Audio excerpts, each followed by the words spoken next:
Welcome everyone, and thanks for joining us online today for the 6th ALDA talk, addressing the very actual topic of circular economy, zero waste and energy efficiency. For the ones who are connected for the first time with us today, my name is Eva Trentin and I work as a membership officer at ALDA, the European Association for Local Democracy. I would like to briefly introduce you to the speakers that kindly accepted our invitation to share their expertise on the subject. The first to take the floor is Nadia Vedova, consultant for Udine municipality, and she will explain what circular economy is about after offering practical examples of action that have been implemented through the project City Circle. Which is a project that focuses on various circular economy models, which are also options for sustainable development of cities and municipalities. Justino Piccolo, project manager at Energy Cities, will present some European-wide initiatives to support a local climate transition, specific tools in the framework of the European Green Deal, to increase energy efficiency and the use of renewable sources. And we will talk about specifically about the Covenant of Mayors and the EU City Facility Grant.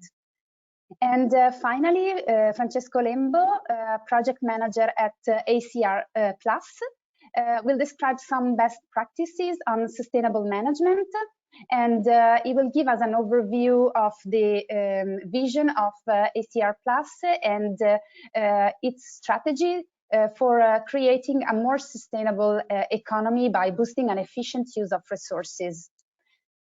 So I'm glad to give now the floor to Nadia Vedova, consultant of Udine municipality.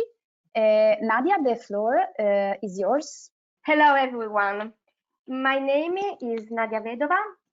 My educational background is in construction engineering, and for over 10 years, I have been managing projects of urban sustainable development. The keywords of my job are urban regeneration, social innovation, and sustainability. Today, I want to share with you my experience as external expert within the project City Circle. But first of all, I would like to introduce the topic of circular economy. 20 August 22, 2020 is the Earth Overshoot Day. This is the date on which humanity's resource consumption for the year exceed Earth's capacity to regenerate those resources that year. When I see this date, this information, for me is a shock, because I think that we have a problem, and this problem is big. So, what is the solution to reduce the use of resources? In the framework of the new European Green Deal, one solution can be to accelerate the transition from a linear economy to a circular economy. The motto launched by the European Union is "Close the Loop." That means leave the old paradigm, take, make, dispose, and use the new paradigm, take, use, reuse, remake, and recycle. I think that we have to change our mind and behaviors. To explain better how to decrease the use of resources and the reduction of waste, I want to show you a video done by Ellen MacArthur Foundation. Eva, may you help me to start the video? Sure, Nadia, just give me 1 second. Yes, thank you. Living systems have been around for a few billion years and will be around for many more. In the living world, there's no landfill. Instead, materials flow. One species' waste is another's food, Energy is provided by the sun, things grow, then die, and nutrients return to the soil safely. And it works. Yet as humans, we've adopted a linear approach. We take, we make, and we dispose. A new phone comes out, so we ditch the old one. Our washing machine packs up, so we buy another. Each time we do this, we're eating into a finite supply of resources and often producing toxic waste. It simply can't work long term. So what can? If we accept that the living world's cyclical model works, can we change our way of thinking so that we too operate a circular economy? Let's start with the biological cycle. How can our waste build capital rather than reduce it? By rethinking and redesigning products and components and the packaging they come in, we can create safe and compostable materials that help grow more stuff. As they say in the movies, no resources have been lost in the making of this material. So what about the washing machines, mobile phones, fridges? We know they don't biodegrade. Here, we're talking about another sort of rethink, a way to cycle valuable metals, polymers, and alloys, so they maintain their quality and continue to be useful beyond the shelf life of individual products. What if the goods of today became the resources of tomorrow? It makes commercial sense. Instead of the throw away and replace culture we've become used to, we'd adopt a return and renew one, where products and components are designed to be disassembled and regenerated. One solution may be to rethink the way we view ownership. What if we never actually owned our technologies? We simply licensed them from the manufacturers. Now, let's put these two cycles together. Imagine if we could design products to come back to their makers, their technical materials being reused and their biological parts increasing agricultural value. And imagine that these products are made and transported using renewable energy. Here we have a model that builds prosperity long term. And the good news is, there are already companies out there who are beginning to adopt this way of working. But the circular economy isn't about one manufacturer changing one product. It's about all interconnecting companies that form our infrastructure and economy coming together. It's about energy. It's about rethinking the operating system itself. We have a fantastic opportunity to open new perspectives and new horizons. Instead of remaining trapped in the frustrations of the present, with creativity and innovation, we really can rethink and redesign our future. This is the framework where City Circle project works. The project is funded by the Interreg Central Europe program. The partnership is an international consortium of 11 partners coming from 6 European countries. The partnership is a balanced union composed of both public entities and technical bodies. The aims of the project is to accelerate the transition to a circular economy in 5 medium-sized cities in the Central Europe area, because cities produce more than the 70% of the global CO2 emission. How does the partnership work? We have 2 levels of activities. At regional level, each partner of the project works on creation of a regional working group composed of relevant stakeholders that represent public and private sector, research sector, and citizens. Drafting of the regional strategy for the transition to a more circular system, establishment of hubs for the circular economy. The hub is thinking a kind of facilitator office for the circular economy. And in the last time, implementation of a pilot project in each of the involved regions. At transnational level, the partnerships works together on creation on 3 transnational sectoral working groups called CECOM, Circular Economy Communities. So the creation of a knowledge base to promote the principle of circular economy and the implementation of a marketplace based on the principle of circular economy. But the core of the city circle are the pilot project that each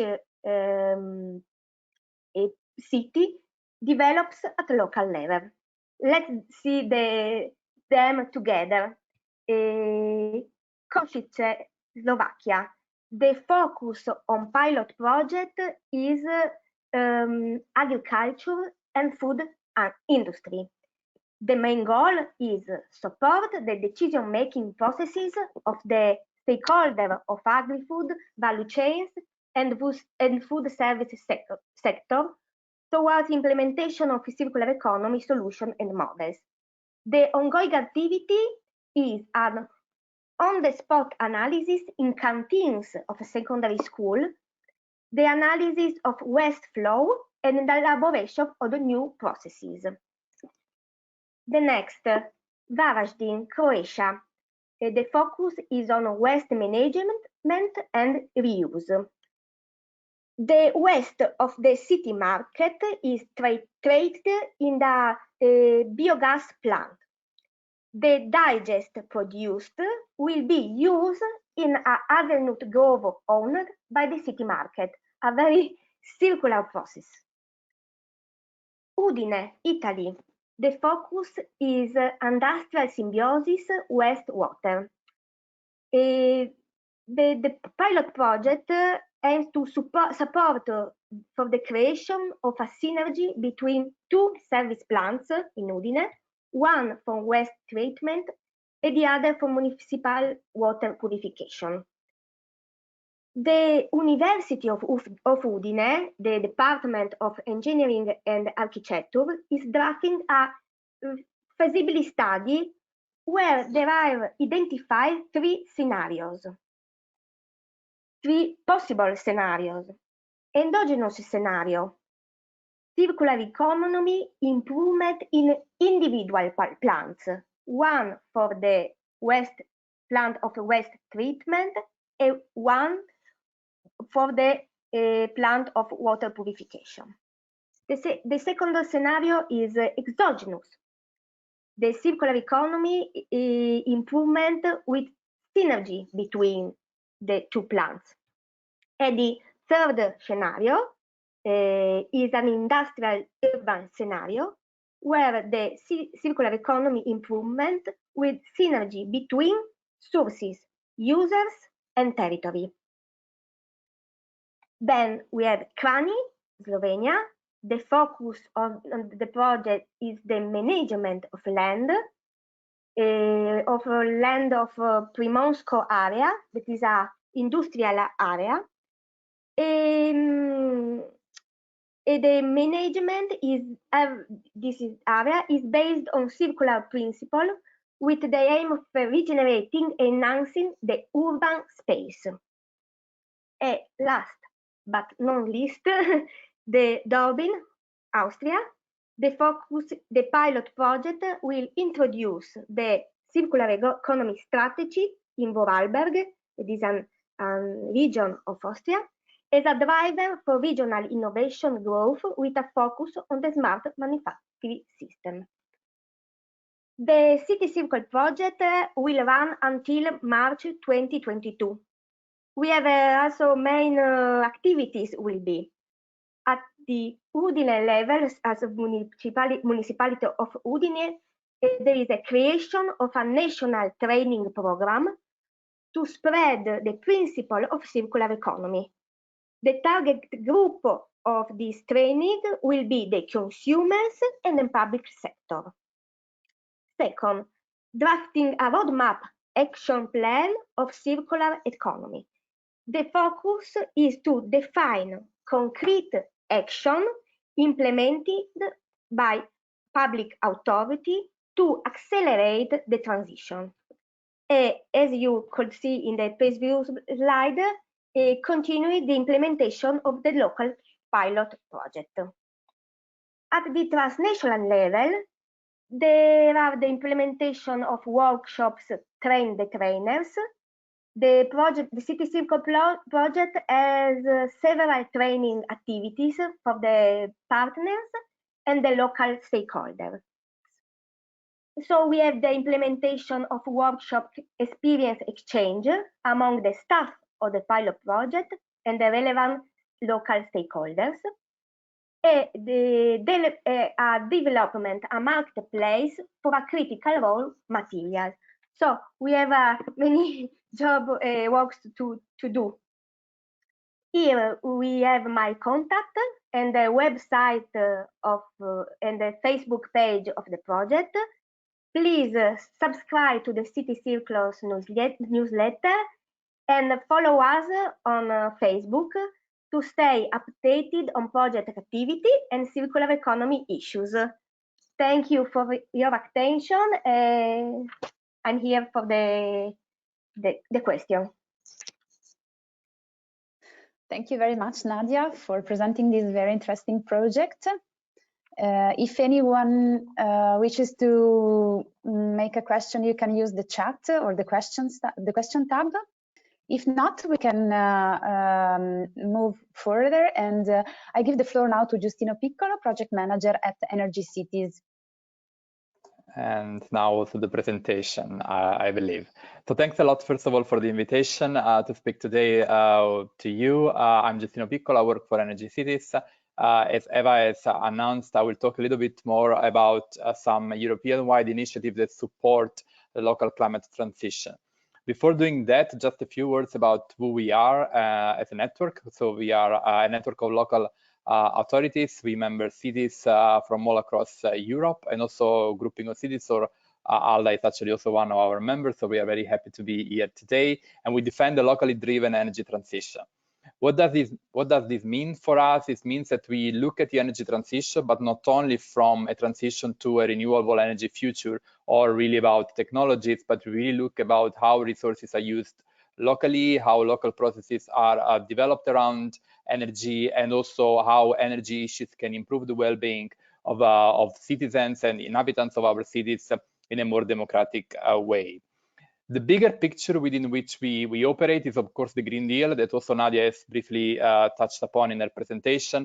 And here it's I just want to underline and basically highlight the two biggest part of the Green Deal that we look at. Of course, the biggest one is the transition to a climate neutral Europe. And this is something that, of course, is very much linked also to the energy sector and the emissions that are generated within cities. As Nadia said, there is a tremendous amount of resources that are generating, and resources used that are generating huge emissions within cities. But also we want to ensure that the transition to a climate neutral future is inclusive in each cities, and also that all the cities across the different regions of Europe are being involved and are on board. So we really stress also the importance to have a just and inclusive transition. The way we work, we try to basically support on one hand the downscaling, let's say, of European policies at the local level. On the other hand, we try to influence also European policies in a way that accommodate and facilitate the role of local authorities. This is not something new. It's not something that we are doing only looking at the Green Deal, but it's something that we have been doing for a very long time, over 30 years actually. And the two initiatives that I will talk a little bit more about in the coming minutes are actually two of the biggest ones that we run.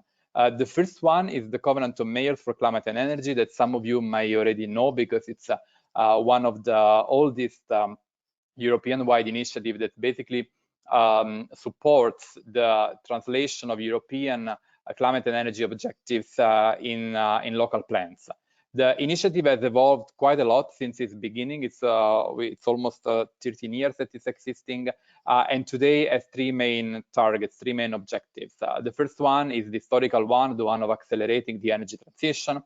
The second one is more linked to the need to adapt to the consequences of climate change through improving urban resilience. And the third one, which is the last comer, let's say, in the initiative, is the one of alleviating energy poverty. Why there was also this addition also to stress much more the need to work also on social issues related to energy transition and climate transition more broadly, to make sure that nobody is really left behind. And this is a pillar that we believe is going to be much more present also in the coming years of the initiative. Okay. The Covenant of Mayors is important to stress that it's not a one-spot only initiative, but it's really a process. It's a process that has empowered a lot of cities throughout Europe. We have more than 10,000 signatories nowadays that have embarked basically the journey towards a more climate-friendly future. How does it work? The first step is to sign the covenant and also to have a political basically commitment towards the objectives of the initiative. Then the city that designs to join has a couple of years' time to develop an action plan. The action plan is then validated and then assessed by the European Commission Joint Research Center, the JRC, that also provides few recommendations for improving the plans whenever needed. And then there is really the implementation of the plan. And there is a couple of monitoring reports that needs to be submitted within 2 and 4 years after the start of the implementation of the plan.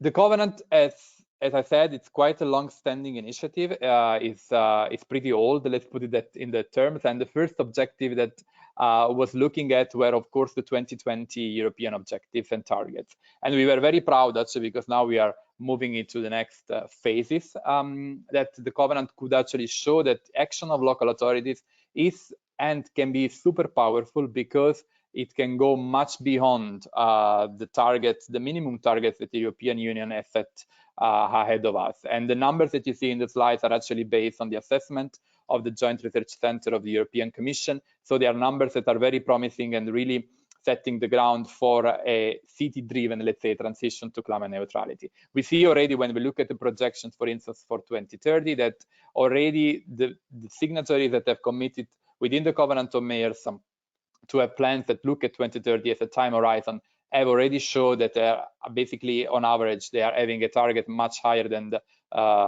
old target in this case of the 47% emission reductions.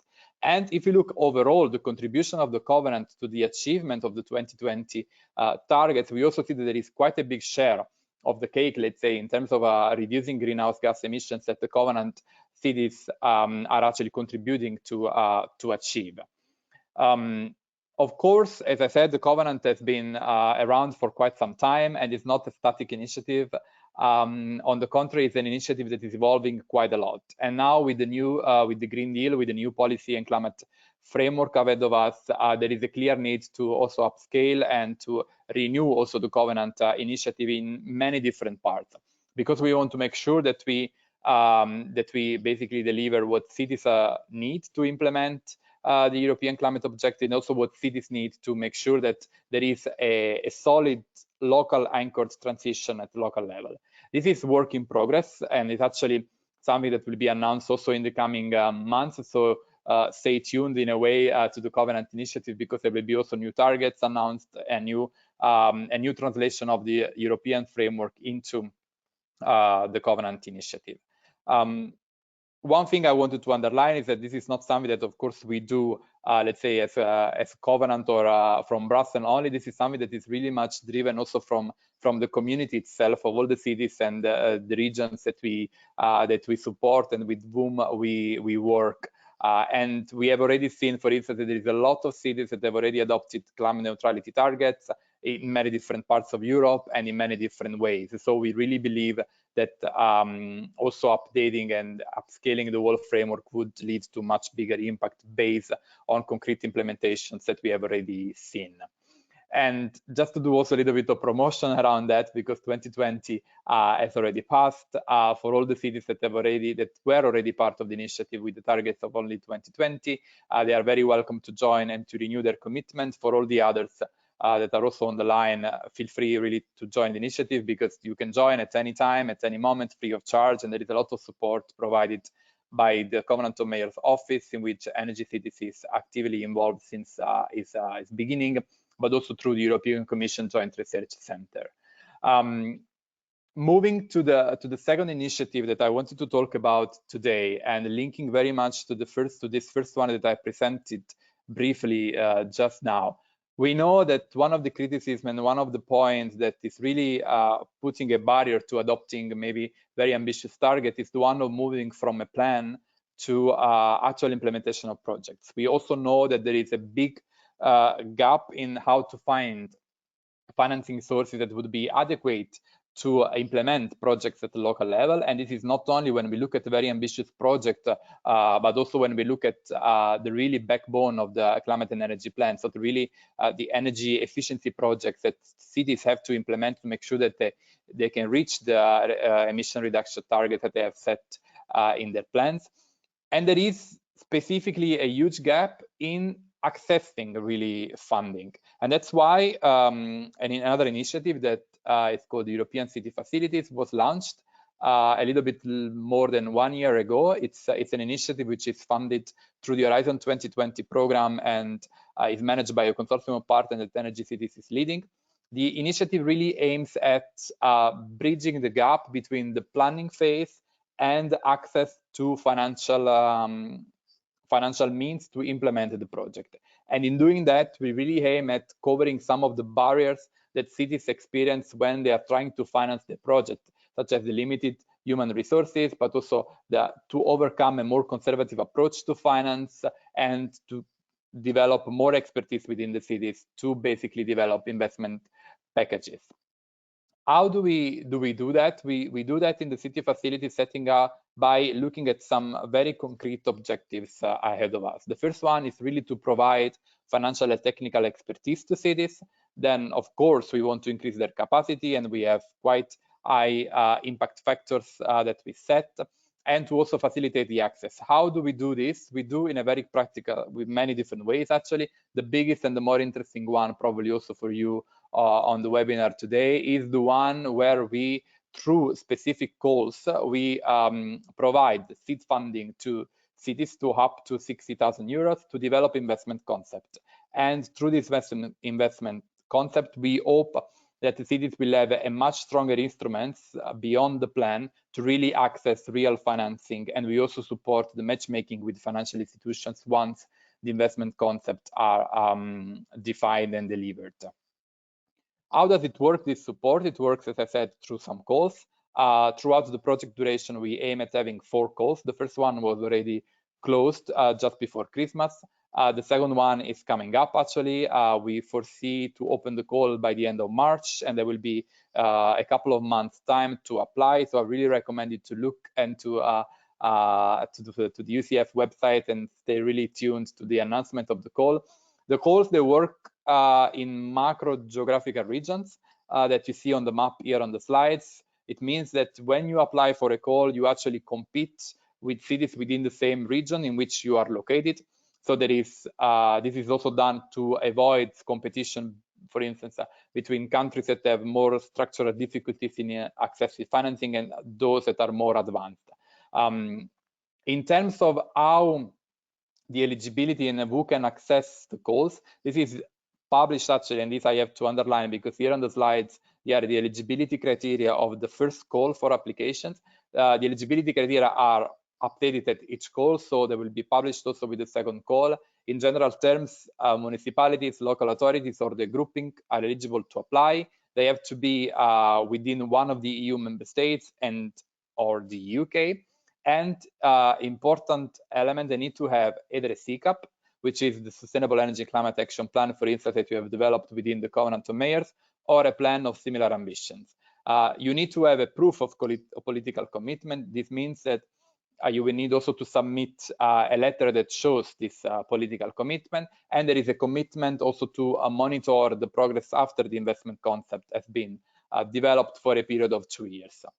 Just a few maybe figures about the first call, where we received actually an outstanding number of applications, over 250, which was not really expected being the first call of the facility.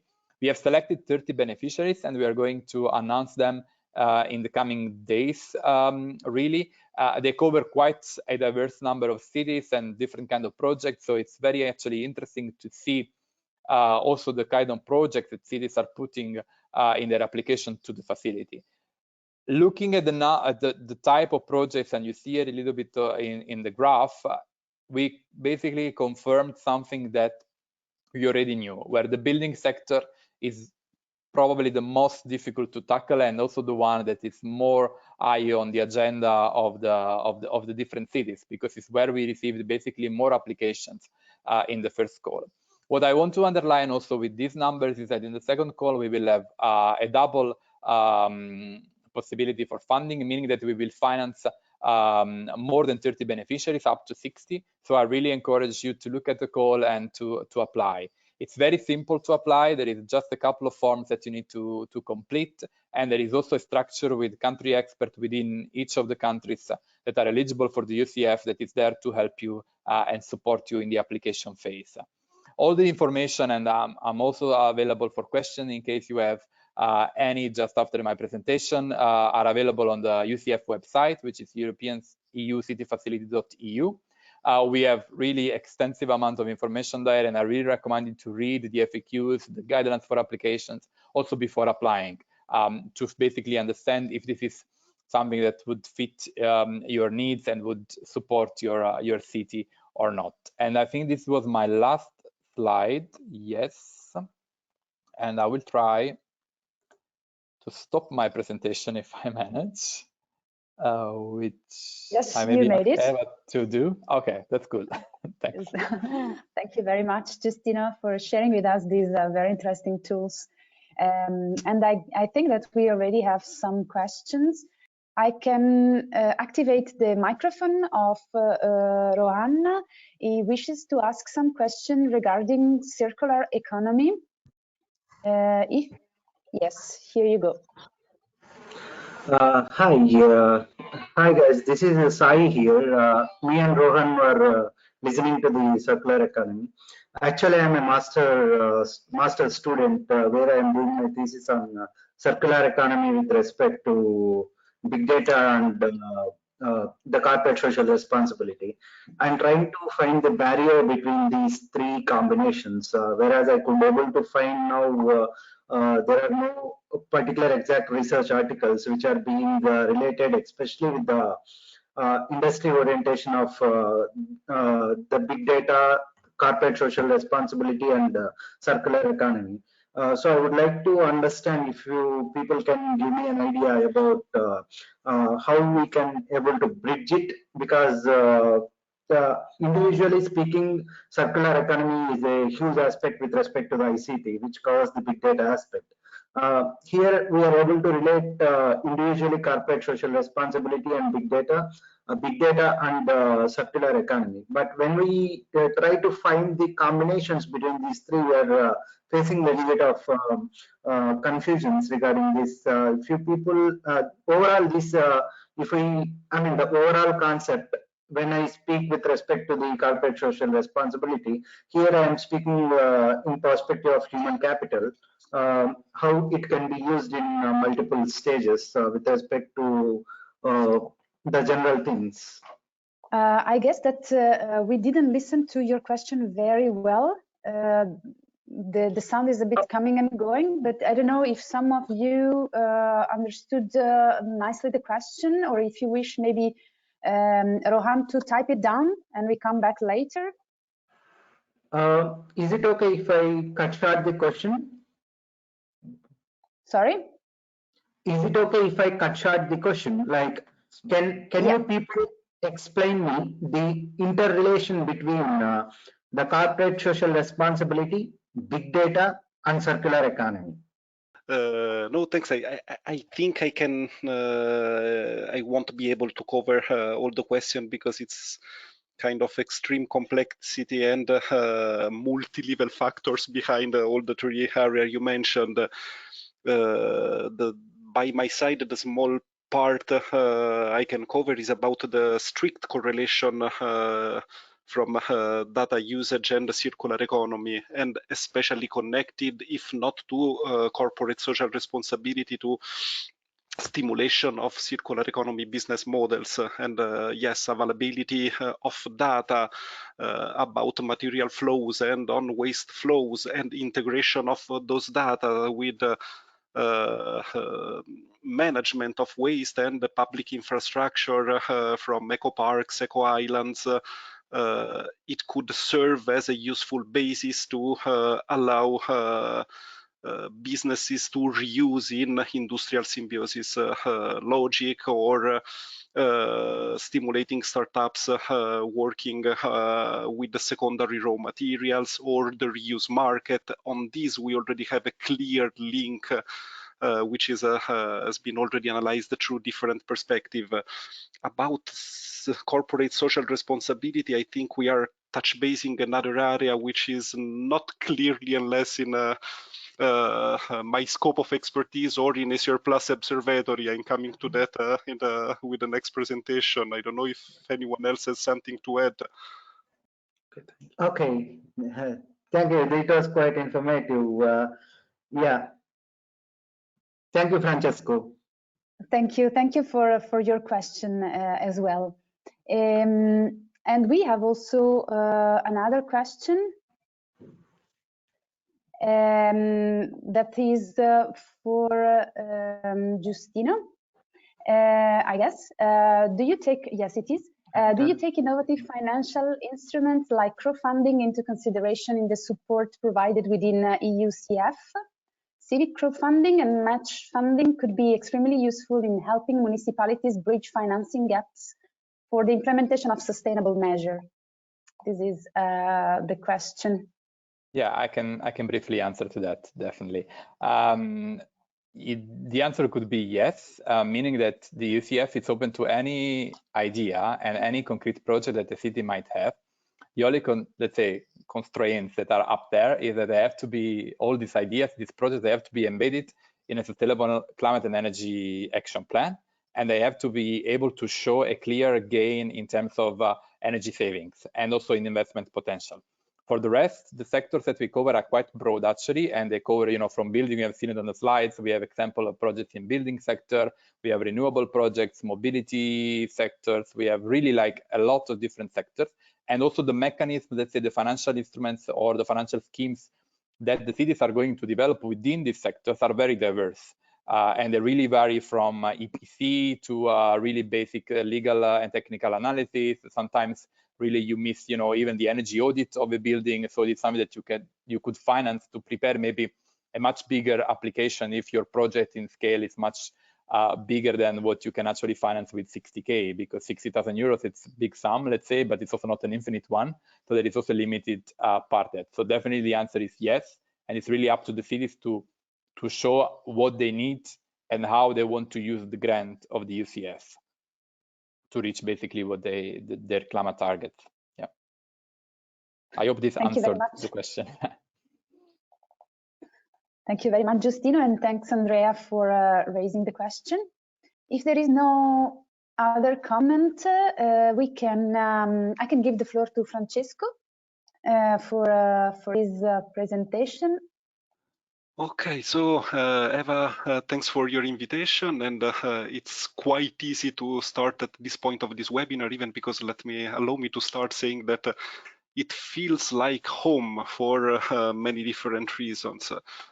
First of all, it really seems to have at this webinar present organizations with that are really like-minded and with a similar approach that have already been mentioned in previous presentations. I won't spend time on the long time cross membership we are having with the ALDA or about the partnership on specific initiatives with energy cities, but we already been through some common key topics that I think are a strong connection between the work of our organizations. Let me spend really few words about SR Plus, even because it will serve me to moving towards our perception and vision on how to foster circular economy and sustainable resource management. SR Plus is born in 1994 and is a network of local and regional authorities sharing experience on circular economy and sustainable resource management. It born in 94. It was pushed by a small group of regional authorities that has to deal with the first waste framework directive, and this is a bit the spirit we still keep having more than 25 years after when we're born. So we push for and we strive for peer-to-peer connection, mutual exchange, joint projects, and as Justino just mentioned, similar work on downscaling EU policies and upscaling local needs to EU institutions. We do this through different channels. Basically, I would like just to mention before going to the topic of the day, I would like just to mention two key initiatives we are carrying out in the recent years. And the first one, and that are really open to all of the audience. If you are interested in them, please don't hesitate to get in touch with us or to get more information at the links that you can find through these slides. The first one is really under the umbrella on setting ambitious targets. Of course, it's not an ambitious initiative like the Covenant of Mayors on CO2 reduction, but we realized that working on material resource management and waste reduction and prevention can have an important impact on carbon footprint of cities. This is why we started developing it through the Carbon Metric tool, which is an online tool developed by Zero Waste Scotland, an analysis of pre-waste and waste management streams in our members areas, and we are developing these policy recommendations based on facts derived on the analysis of the carbon footprint of these material flows, meaning that we are helping our regions, our member regions in developing more effective and punctual waste reduction policies and waste prevention policies aiming at reducing the carbon footprint.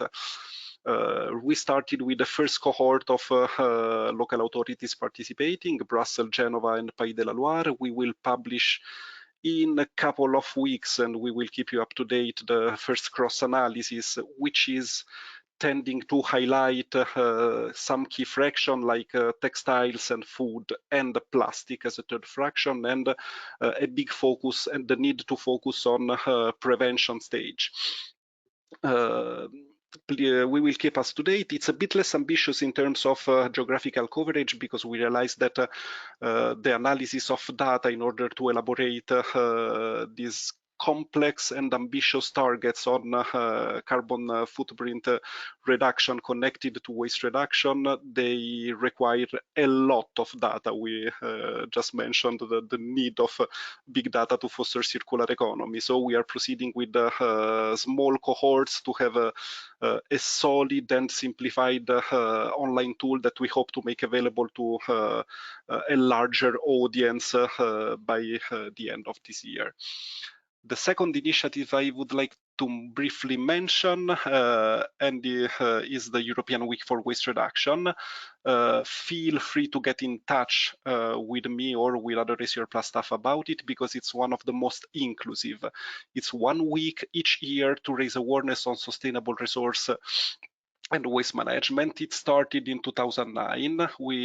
Last year we had 10,600 local elections, and it was quite a decrease of numbers, because mainly of COVID, because we didn't have all the local cleanups or the waste prevention actions requiring local gatherings. The next edition will be in November 2021. It is a very horizontal initiative. It is coordinated by national and regional coordinators that facilitate, communicate and liaise with the local action developers that can be schools, citizens, or all other layers of civil society, and they promote the development of waste prevention action. Please keep in touch with us if you think you might be interested in joining the EWWR network as a regional or national coordinator. We are very welcome to. We'll be very pleased to welcome new coordinators. So coming to us and a bit a link to the topic of today, and I would start, rather than giving a wider definition of circular economy that we already went through thanks to Nadia's presentation, I would just move a bit to our specific angle, which is the one of local and regional authorities. I would just quickly highlight, not to go too much on theory, which are the three key pillars that keep guiding local and regional authorities' action to promote sustainable resource management. These won't come new to you when we refer to territorial hierarchy, so promoting short cycles for every material flow, from food to plastic to textiles, and whenever possible in regional context, and promoting a multi-R approach, the waste hierarchy, basically the waste hierarchy. But what I would like to go a bit more into that might be more interesting for today's discussion is about the role in terms of governance and facilitation of local and regional authorities. We have a wide experience in facilitating policy development at the local level, so we identified key drivers of local policy making process, their development and sustainability on the long term.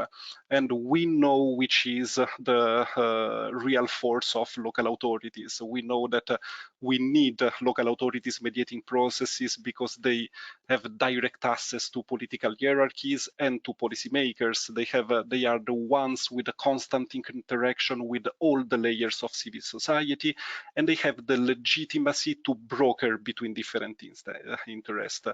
And also, we'll come to that, they have a direct influence on some elements of the system, and this is kind of the portfolio of action we think about when we work with our members.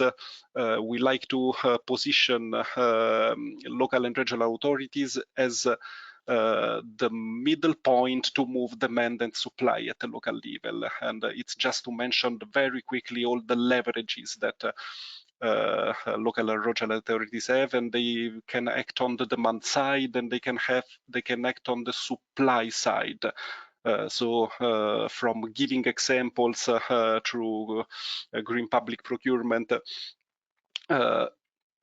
on different levels, to working on awareness campaign, to pay-as-you-throw system and acting on the fiscal system. So they can move the demand, but they can also move the supply. Local authorities may activate incubators or use centers. They can invest in eco park. They can set characteristics of local permits. They have a set of financial instruments that can foster sustainable and circular business model. We are talking of a big complexity of potential and interaction between different leverages and tools in the hands of local authorities, especially if we think about the field of application of circular economy. I won't spend too much time on that because you are already aware about key characteristics of the Circular Economy Action Plan, but here what I would like to do is just to identify how we are talking about cross-functional and multi-departmental work. We are talking about focusing on a complexity of different materials, flows and fractions, and we are talking about a complexity of work regarding the policy-making process and the involvement of and the balance of interest of different levels of stakeholders. It's not only from the Circular Economy Action Plan, but it's also from the experience we see about the policy action of regional authorities working towards sustainable development goals. Key topics starts from climate, they move to resource efficiency, sustainable agriculture, zero waste policy, sustainable consumption and production, the panorama is really wide. And coming shortly to my point, what it calls for. It calls for cooperation. It calls for interdepartmental work, and it calls for sustainable planning. Two elements I would like to highlight through a couple of key examples. The first example is coming from the Brussels Regional Plan for Circular Economy. It started more than 10 years ago. It was called Alliance Environnement Emploi, so putting together the environmental and the economical and the social pillars of sustainable development. It was taught with a very complex, rather than complex, maybe articulated governance system involving different level of stakeholders and having a common direction for the development of key strategies, key sub-strategies and sectoral strategies and specific measures. It is focusing on specific waste fraction. What I would like to go very quickly through is about how it moved with specific moving specific leverages and with a very wide approach. The first thing I would like to highlight is about how important has been the participatory approach to, and in this case we are talking about the sustainable construction sector. It started from regional tables of consultation of different levels of stakeholders, especially the private sector, but not excluded also the training and employment sector of the public function. It promoted an interdepartmental work of all the levels of the regional administration, from the technicians working on sustainable construction through up to the international department of Brussels Regional Administration, and we see a very strong integration between local and regional policies and EU-funded projects like the BAMB project you see mentioned here. I'm sorry I'm going quickly on these topics, but the presentation will be here if you want to go to further reference on material passports for sustainable constructions. But here, just the concept I would like to highlight is that the whole system have to move together to for a concrete and sustainable application and planning of circular economy strategies. Why I have this slide is to highlight that if we talk about sustainable construction, and if we talk and if we think of it with an integrated perspective, we don't have to leave behind any of the chain, any of the ring of the chain. So this is just to mention that keeping on with the Brussels Regional Administration, an important part is made by the training and employment sector and department. So training organizations together with private companies and local and municipalities are involved together to apply what is developed through the discussion tables of the regional action plan in all the chain of the context. In this specific case, if we mentioned the material passports before, it means that workers and students that are going to face the construction sector work, they have to be prepared about new standards set by the regional administration in participation with all the stakeholders and private companies on the working on the area.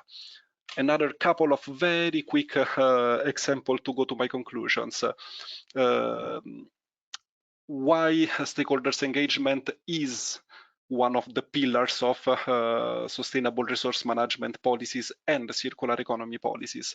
Let's take the example of Regione Sardegna that had the chance to work through a life project on improving the regional green public procurement system, and decided to start with a large stakeholder consultations of all the ones involved in the catering sector, from school and health system. So basically teacher, parents, local producers of the agri-food chain.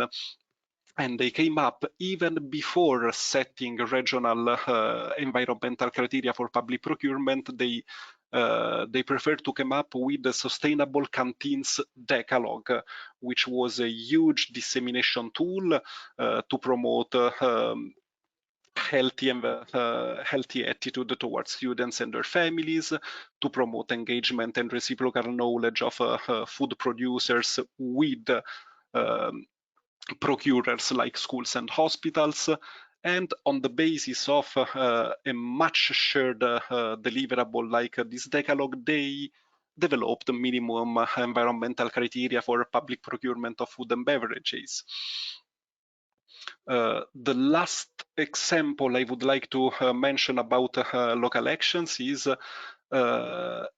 about never forgetting to balance the three different pillars of sustainable development. So, and here we can think about two things. First is the level of the level of integration of different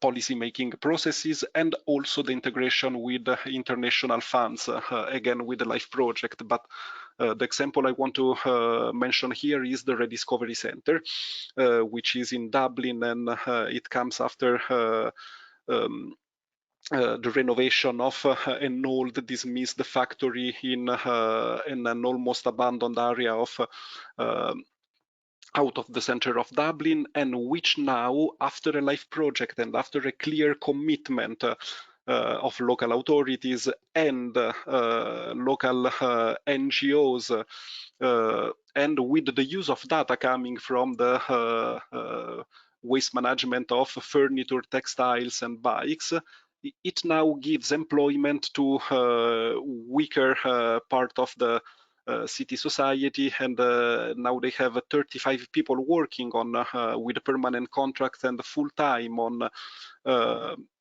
the textile, while repairing and selling textile, bikes, and furniture, with a huge not only environmental but also economic and social impact, and cascading at different levels of to the territorial area.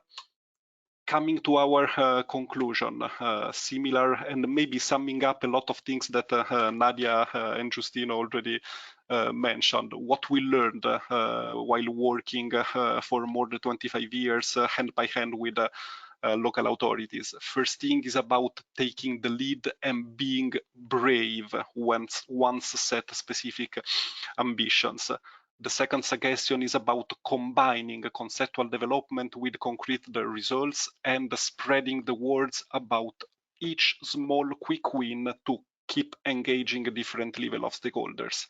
A third suggestion is about uniting different actors and make sure that also citizens are involved, because when we talk about political commitment, we don't have to forget that citizens, they are not only consumers, they not only they live the cities, but they are voters, so they are the future of the political commitment. Good European recipes have to become the European standard. We need a strong Europe, and the real need in the local policymaking level is about making prevention the real priority of strategy, mixing different elements, being aware of the specific needs on the context, but never forgetting that the key directions is there. And it can be reached only by making recycling and the recovery of materials more attractive than landfilling and incinerations. So the stimulus to sustainable business models through incentives or through other tools in the hands of local authorities is much fundamental, especially also for households and other economic players in your territory. That said, I'm closing my presentation, and I really invite all of you to keep in touch and for any further question you might have or being involved in our activities.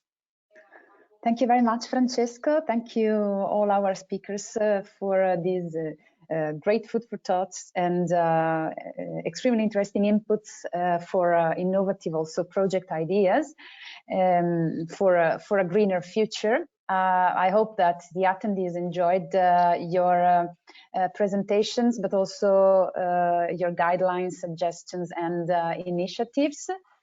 And I hope they will find useful all the tools you have presented so clearly. I would like to remind the attendees and the participants that you can download, if you haven't done it already, you can download the presentations on the handout sections, and you will also find the contacts of Nadia, Justino, and Francesco if you wish to send an email or if you wish to know more. I can see Gabriele Rosina.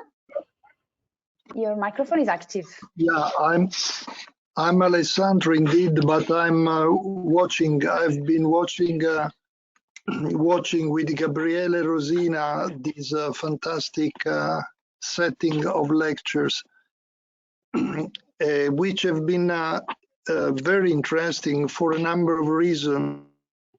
Around that goes with the people and with the institutions that have offered this webinar. And second is the story of which has been mainly focused in the last presentation of inviting and the citizen group and the institutions to take part to this wide gamut of opportunities to experiment new lines, being regenerative in economy with circular economy. The question is, do you have any specific contact through ALDA or independently from ALDA in different regions of Europe? Is it possible that there are regions where there are a lot of contacts and people working together with you? And I guess there must be some, I'm afraid that there are some regions in which you don't have any contacts. This is the first question. I'll to be in touch with you in order to cooperate, because the experience that you showed in all the three presentations, knowing also the capacity of ALDA to connect people, are really outstanding. So, but you must have a certain profile. How can you work, this is the second question, with municipalities where barely you can find someone who is capable to speak English or to follow the European standards of presentation of project presentation. So it's Europe is a kind of map with not uniformity in terms of performance as far as the European projects is concerned. So I stop here, but just as an offering, and then I will tell you, I will make a proposal if there is time to do that. Thank you very much, Professor Distante, for taking the floor. Does someone of the speakers wish to answer the question? At least the part about contacts, yes, please. And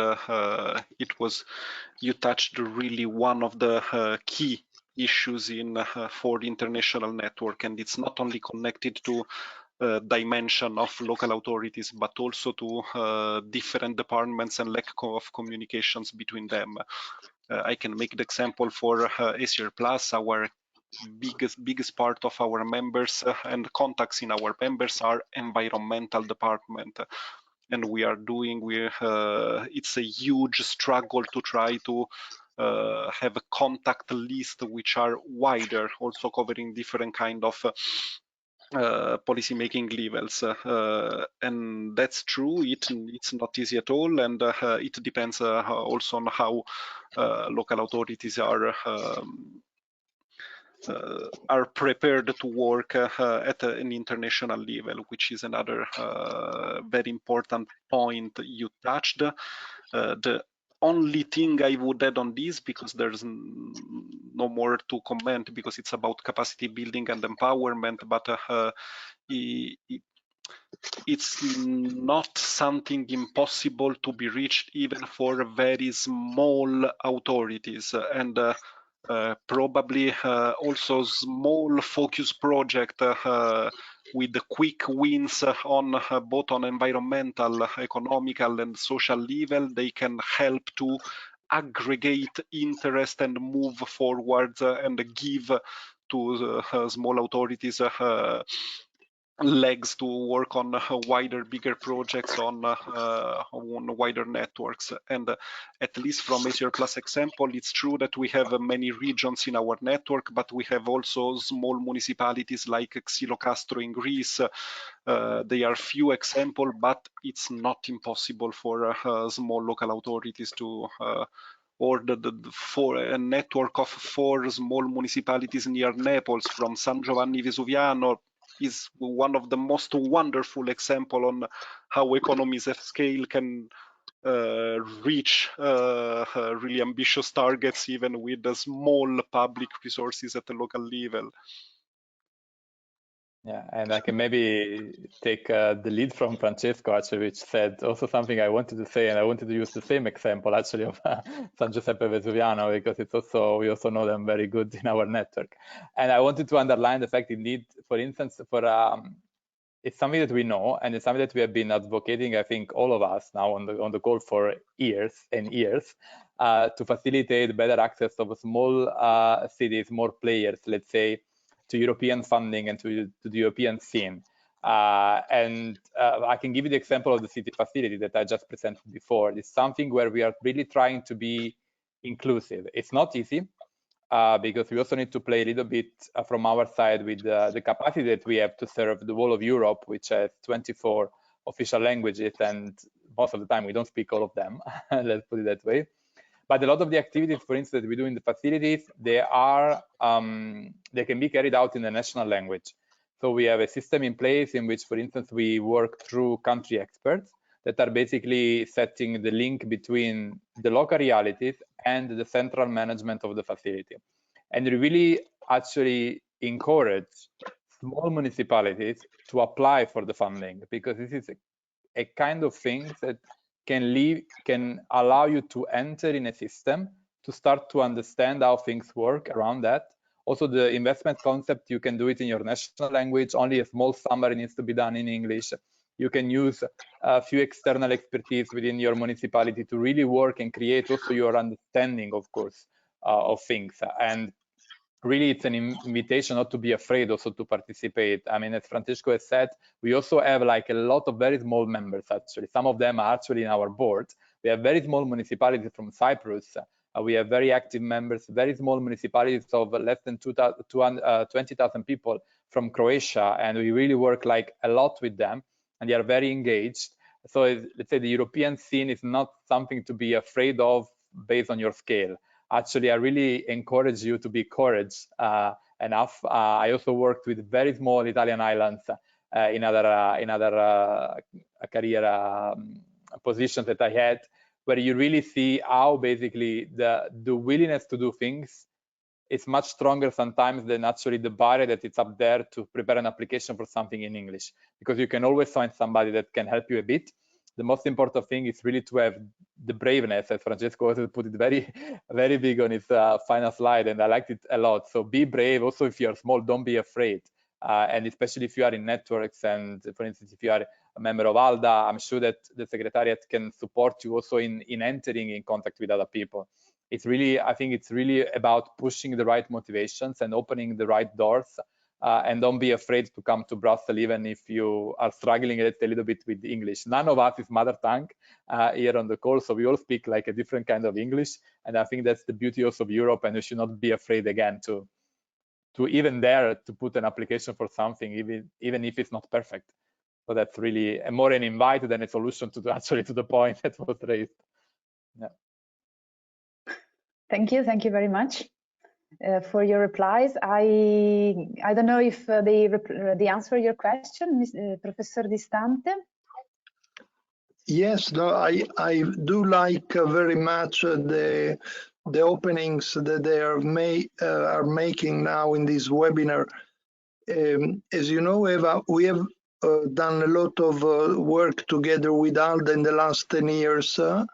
For example, for the project on Coheres, WINET, and other projects dealing with health and environment. Now, what I perceive from this webinar is that there is a step up in organization and in involvement of municipalities in terms of health, environment, and the circular economy that is a kind of integrated concept that can help both the health sector and environment, which are, as we know, strictly linked. So my simple proposal would be, can we make or can we offer altogether another chance to integrate the peripheral municipalities into this organization, this network of organization that you have shown today in the webinar of today? Because still the gap between the central highly organized institutions and associations and organizations as you are and the periphery is very wide. We have to fill in the gap now also. As you know, even the Italian government, I just read the talk of Prime Minister Draghi today. There is a lot of emphasis on what you said this afternoon.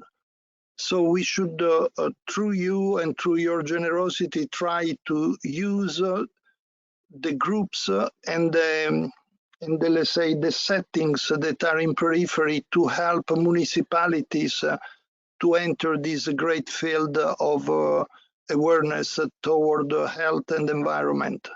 And that is of course, giving the best, one of the best expression of a circular economy and sustainability, of course. So is a kind of plea, my is a kind of plea to be more focused on the periphery of Europe. I guess that it also depends on the ideas that are proposed and also probably the degree of innovation and the results that these activities will produce at the local level. I don't think it is exactly, as they were saying, a matter of size or capacity. But I suggest the Professor Distante to contact our speakers also via email if you wish to have more suggestions or even more support, or if you wish to propose your ideas as well. So I think we need to close the webinar now. I thank you very much for your insights on the topic. It was a pleasure to have you online today with us, and I hope it was the same for our participants. And I hope we will have the chance to collaborate soon also. Thank you very much. Thank you for the opportunity. Thank you for the opportunity you gave a lot of students who have been following you. Okay, thank you. Thank you, Professor Distante. It was a pleasure to have you here. Thank you. Thank you. Goodbye. Bye. Good night. Evening. Bye-bye.